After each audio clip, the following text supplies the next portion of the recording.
Hello and welcome to another episode of Tips and Ideas with Ed Wallace of Midwest Landscaping, www.uniqueenvironments.com.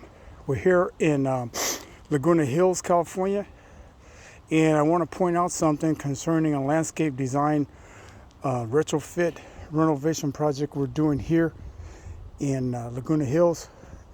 It rained pretty good the last couple days, and we have water that's basically coming down the sidewalk, and it's basically sheeting over to the landscape here. All the grass has been removed, and it's going to be some different drought tolerant and water conserving plant material that's put in here. It's not flagged out yet, so we're basically placing boulders.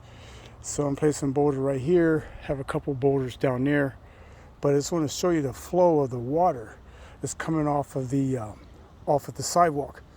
And it looks like it's pretty heavy, looking at the pattern of the dirt, how the silt, how it flows, that water is coming down and it's actually pooling up and settling right here in this area here. Probably one of the reasons why it's pretty nice and moldy and green over here, because sprinkler system, but also there's a sprinkler right there, which is basically ruining all of the masonry. The stucco is basically eating away. It's like it's old galvanized pipes, so we have to change those out. It's going to be a drip system installed here, but just showing you how this pattern of this water is running right down towards the meter, the water meter. So it's pooling up all right up in here and then snaking its way down. Snaking its way down the driveway and down the street.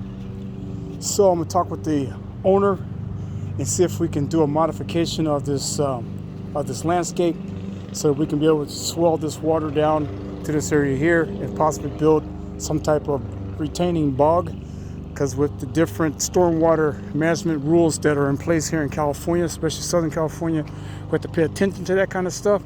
So this is something that's not on the plan, that's kind of worked out good because it rained the last couple of days pretty hard.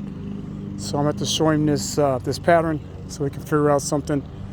And if anything, we'll do a grade. We'll grade it towards that end down there so that the water doesn't wash out everything.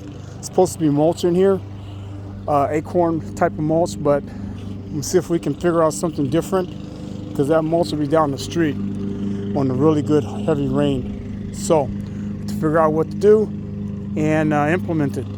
I just want to show this little bit of a challenge, that when you're doing landscape projects, that you never know what you're going to come up to and what you're going to be dealing with. Sometimes the price is pretty high for some people, but they don't realize the things that's involved sometimes when you're doing these type of projects, especially renovations. You can see it's a good idea we're doing this irrigation system, because the stucco is just beat up from the sprinklers. You got pop-ups on top of risers and all kind of weird stuff happening. Probably had really bad plant performance too out here because of the amount of water. This is a north-facing wall, so it's a lot of water and stuff that's on this side and probably never dries out. Anyway, stay tuned and watch the magic. Pull a rabbit out of this hat, probably out of those bushes over there. There's probably one hiding down in there. Ed Wallace, Midwest Landscaping. Tips and ideas, www.uniqueenvironments.com.